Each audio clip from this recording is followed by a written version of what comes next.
Hey everyone, for today's video, I'm gonna be teaching you how to add someone without having added by search under the request that you will send them. With this tutorial, you're gonna be able to add them sneakily.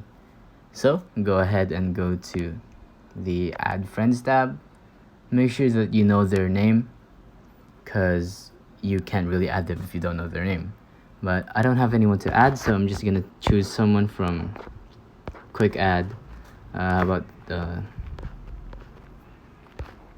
this guy, LA Gomez.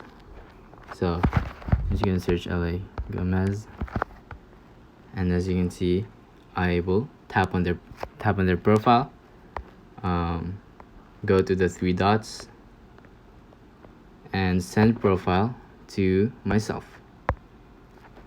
Once I send it, your profile or your chat, and you're gonna add her here.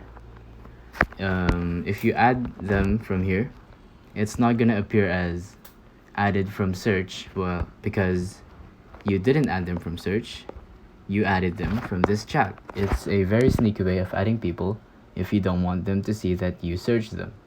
So that's pretty much it. If you think this video was helpful, please consider liking, subscribing, and hitting the notification bell. Any comments and suggestions, feel free to comment down below.